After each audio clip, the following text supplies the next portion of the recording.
नमस्कार, prime talk में आपका स्वागत है। यूपी में पहले चरण के चुनाव के बाद राजनीतिक सरगर्मियां तेज हो गई हैं। सभी पार्टियां अपने अपने अंदाजा लगा रही हैं कि उन्हें कितना वोट मिल रहा है। उस हिसाब से पार्टियों ने रैलियां तेज की। रोजगार के लिए, निवेश के लिए शांति का माहौल सबसे पहली शर्त है। इसलिए उत्तर प्रदेश आज कानून के राज को सबसे बड़ी प्राथमिकता दे रहा है। यूपी का सामान्य से सामान्य मतदाता भी समझ रहा है कि दंगाइयों और गुंडे बदमाशों के इलाज की दवा सिर्फ और सिर्फ भाजपा के सरकार के ही पास है। मुझे याद है, एक समय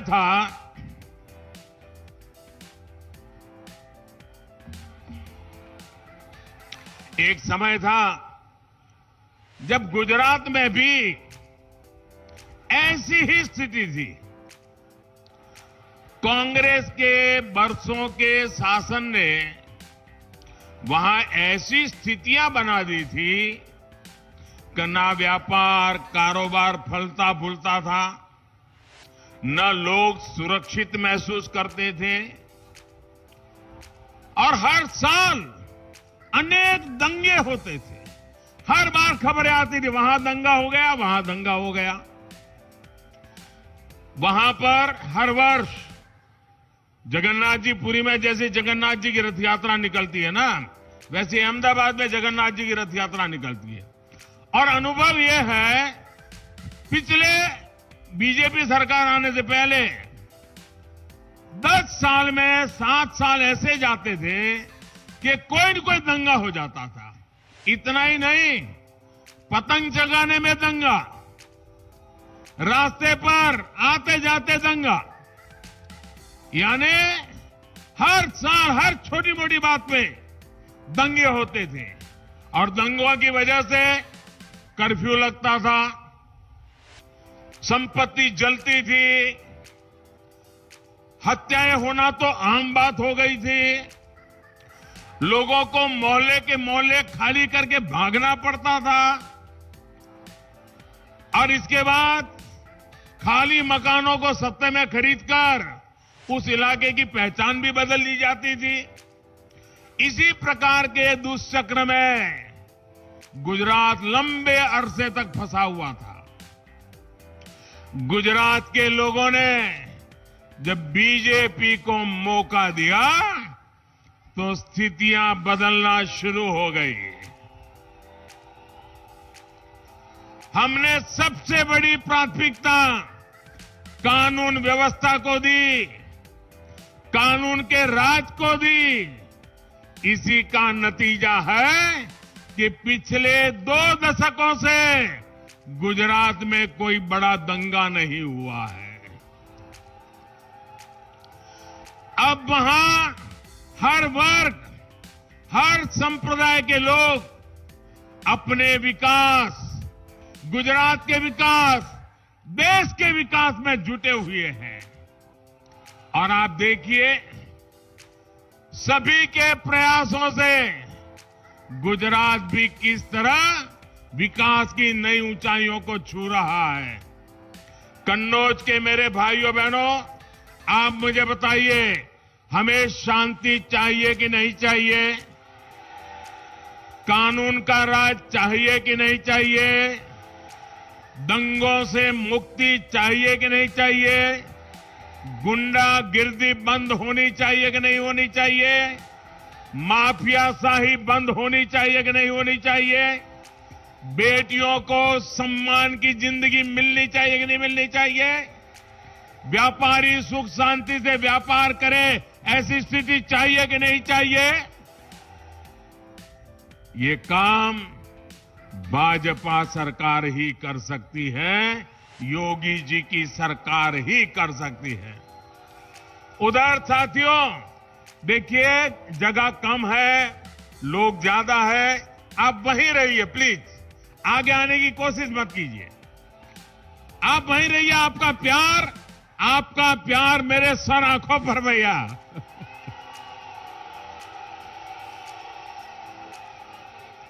ये आपका प्यार ही है जो मुझे दिन रात काम करने के लिए दौड़ाता रहता है। आपके प्यार को सौ सौ सलाम।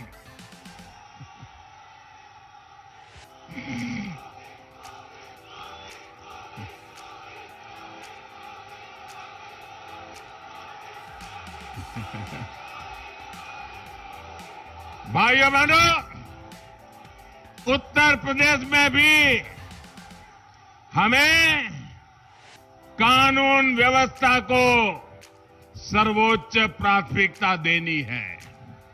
योगी जी के नेतृत्व में यूपी ने जिस प्रकार दंगों को रोका है, हमें उसे स्थायी स्वरूप देना है। दोबारा ऐसी हरकतों को उत्तर प्रदेश में पनपने नहीं देना है। भाइयों और बहनों, सिर्फ विकास की बातें करने से विश्वास नहीं आता, लेकिन जब नीयत साफ होती है, मेहनत दिन रात होती है, जनता के सुख दुख की चिंता होती है, तभी सामान्य मानवी के मन में विश्वास पैदा होता है। लेकिन जिनकी राजनीतिक बुनियाद अपराध, गुंडागर्दी और भ्रष्टाचार पर टिकी हो, वो कभी सुधर नहीं सकते। आप देखिए कैसे कैसे उम्मीदवारों को इन लोगों ने टिकट दिया है। इनके ज्यादातर उम्मीदवार हिस्ट्री सीटर हैं और उनकी तो हालत ऐसी है, कई लोग तो जेल से ही चुनाव लड़ रहे हैं। साथियों, लोकतंत्र की व्याख्या करते हुए पूरे विश्व में एक बात कही जाती है, लंबे अरसे से कही जाती है और कहा जाता है, government of the people, by the people, for the people. यानी जनता का जनता के लिए और जनता द्वारा शासन। हमारे देश की गैर परिवारवादी पार्टियों ने लोकतंत्र की इस भावना को ही बदल दिया।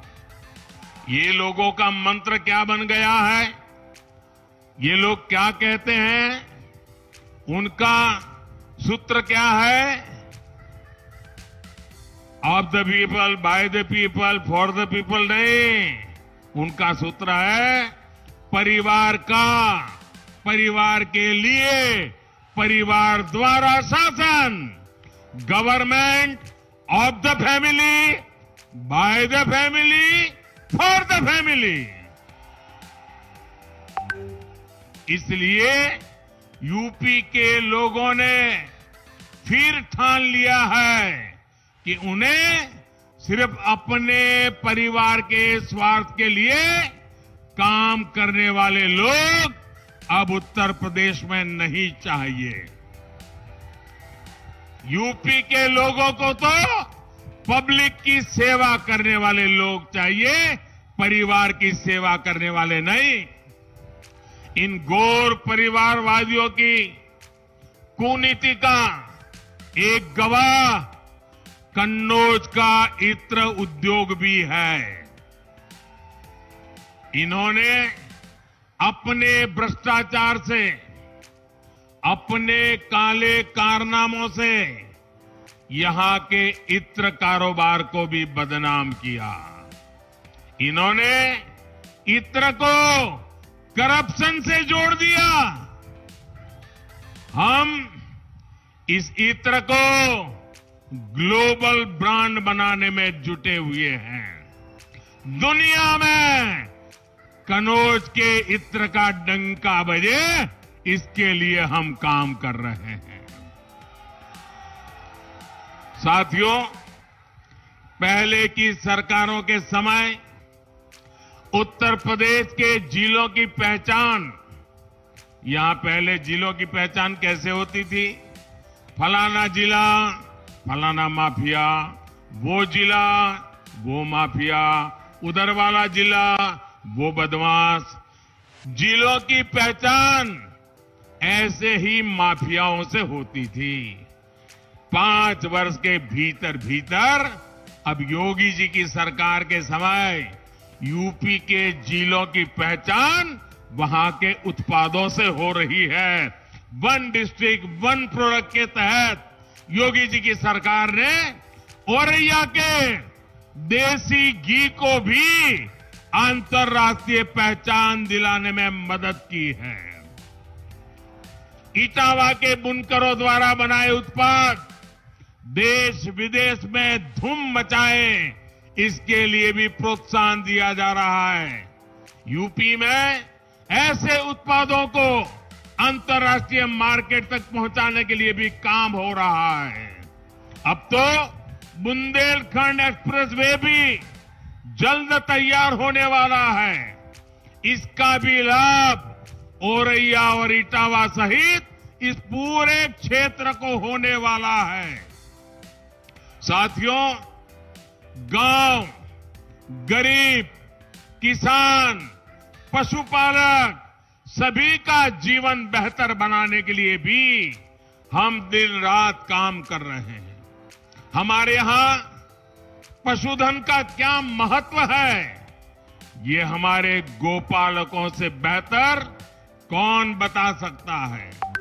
बीते वर्षों में हमारी सरकार ने गोबर धन योजना की शुरुआत की, राष्ट्रीय कामधेनु आयोग का गठन किया, डेयरी सेक्टर के इंफ्रास्ट्रक्चर के लिए हजारों करोड़ रुपए का विशेष फंड बनाया। हमने पहली बार पशुपालकों, मछली पालन से जुड़े लोगों को, उनको भी किसान क्रेडिट कार्ड की सुविधा हमारी सरकार ने दी है। साथियों, कोरोना की वजह से आज देश में लोगों के टीकाकरण की बहुत चर्चा हो रही है। कोरोना के कारण सबको पता है टीकाकरण कितना बड़ा काम होता है, कितनी मेहनत होती है, कितने लोग काम करते, सबको पता है। लेकिन एक बात मैं बताता हूं जिसकी बहुत चर्चा नहीं हो रही है, लोगों के ध्यान में भी नहीं आता है। क्यों? बात ऐसी भी है, जैसे कोरोना के समय वैक्सीन की चर्चा होती है, हमने हिंदुस्तान में आजादी के बाद पहली बार सबसे बड़ा एक काम चलाया है, वो है पशुधन की सुरक्षा के लिए। पशुओं के लिए बहुत बड़ा टीकाकरण अभियान चलाया है। आजादी के बाद पशुओं के टीकाकरण का ऐसा अभियान देश में पहली बार शुरू हुआ है। इस पर सरकार 13,000 करोड़ रुपए से ज्यादा खर्च कर रही है। पशुओं को फुट एंड माउथ डिसीज, मुंह पका और खुरपका बीमारी से निजात दिलाना हमारी प्राथमिकता है। भाई और बहनों, जो काम इनको छोटे लगते हैं, हमें उनमें गरीब की तरक्की का समाधान दिखता है। हमें उसकी चिंता थी जिसके पास या तो जमीन है ही नहीं या फिर बहुत कम है। हमें उन बहनों की चिंता थी जिनके लिए पशुपालन आत्मनिर्भरता का, आत्मसम्मान का माध्यम है। पशुपालन में जुटे एक बड़े समाज को जिसे पिछड़ा कहा गया, हमें उनकी समृद्धि, उनकी गरिमा की चिंता थी। हमें उन पशुओं की चिंता थी जिनको बेसहारा, बेआसरा छोड़ दिया जाता है। इसलिए दूध के साथ साथ और जो दूध नहीं दे पाते हैं वो पशु का भी गोबर से भी धन कमाने के माध्यम आज हम विकसित कर रहे हैं। उत्तर प्रदेश में गोबर से बायोगैस बनाने के, जैविक खाद बनाने वाले बहुत बड़े प्लांट्स लगाए जा रहे हैं। साथियों, हमारी सरकार नेचुरल फार्मिंग को भी बढ़ावा दे रही है। ये खेती का वो तरीका है जिसमें खेती पर खर्च ना के बराबर होता है, लेकिन उत्पादन और ज्यादा होता है। इसमें भी हमारे पशुधन की भूमिका है। देश के अनेक राज्यों के किसान आज केमिकल फ्री खेती कर रहे हैं, नेचुरल फार्मिंग कर रहे हैं और पहले से ज्यादा पैसा कमा रहे हैं। जो पशु कुछ लोगों को बोझ लगते हैं, वही पशु अब किसानों की कमाई बढ़ाने में मदद करने जा रहे हैं। अभी कुछ दिन पहले मेरी काशी से ऐसे कई किसानों से मुलाकात हुई थी। नेचुरल फार्मिंग का ये तरीका उत्तर प्रदेश के छोटे किसानों के लिए भी बहुत लाभकारी है। उनके अनुभव सुनकर के मुझे इतना आनंद आया।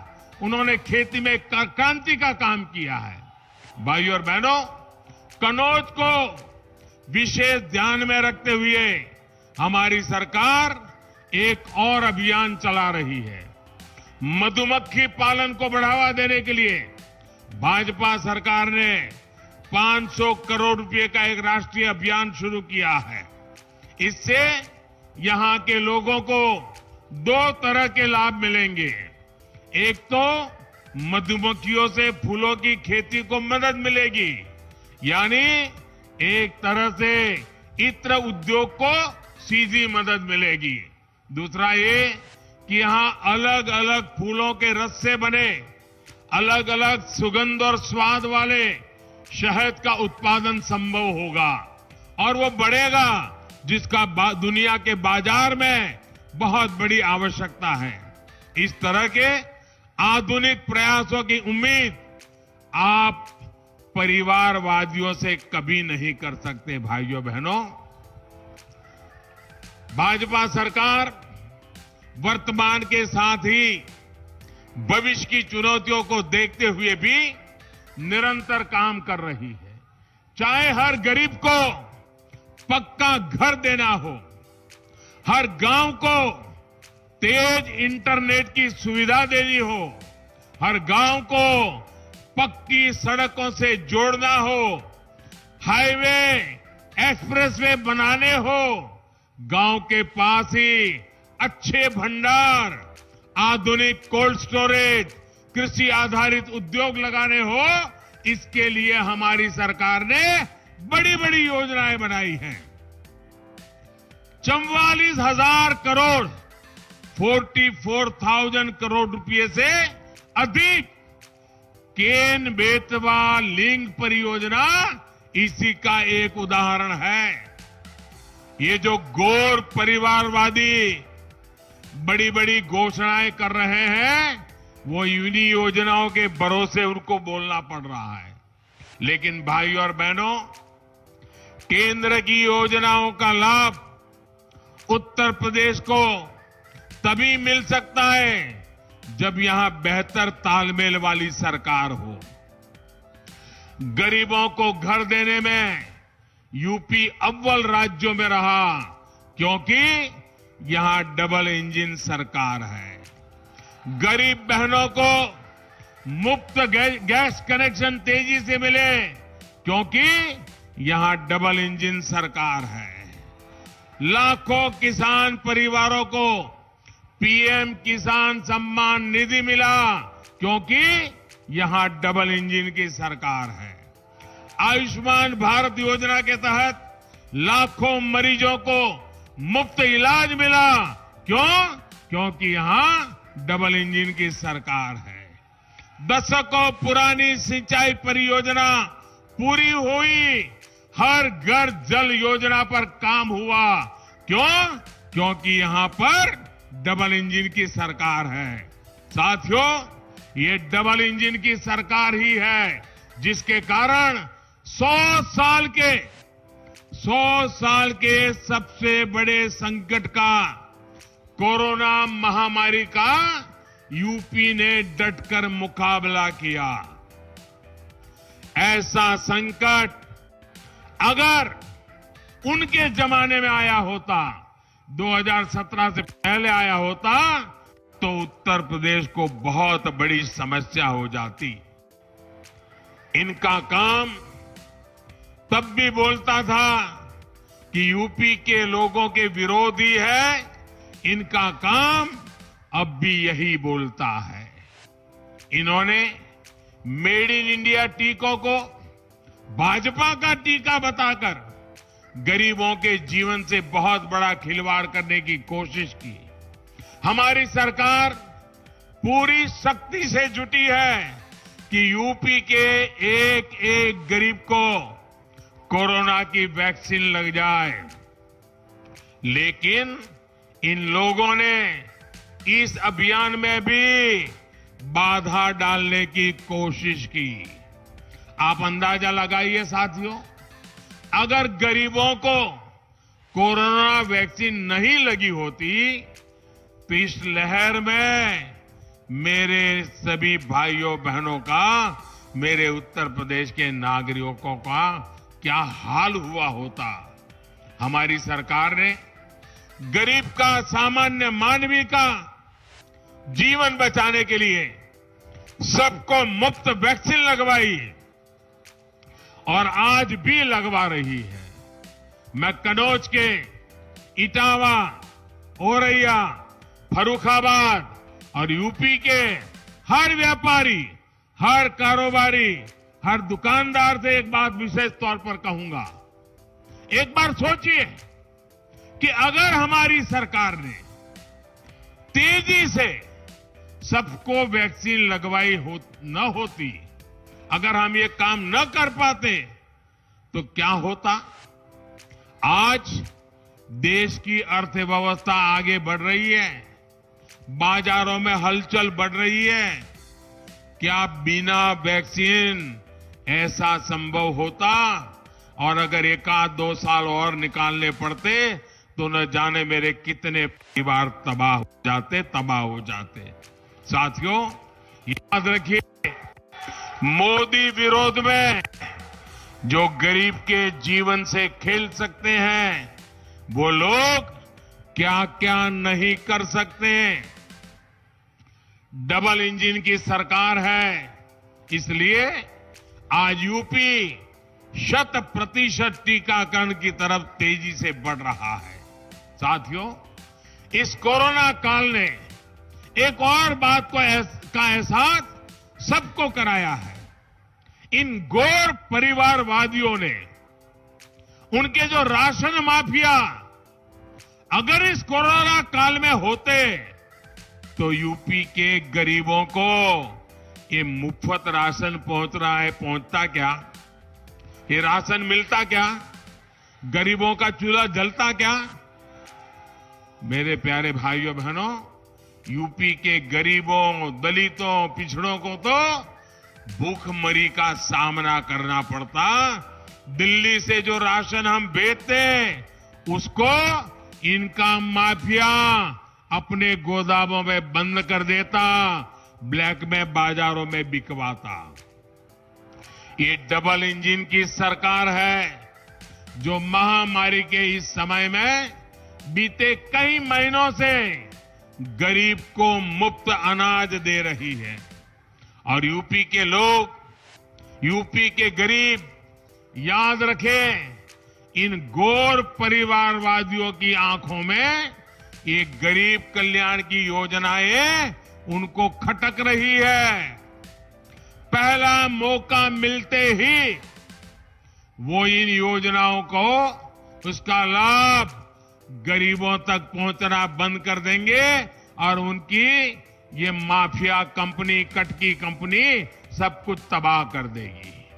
भाइयों और बहनों, डबल इंजन सरकार कैसे काम करती है वो शिक्षा और स्वास्थ्य के क्षेत्र में भी दिखता है। यहां स्वास्थ्य सुविधाओं के अभाव में गरीबों को, हमारी बहनों को लखनऊ, दिल्ली तक जाना पड़ता था।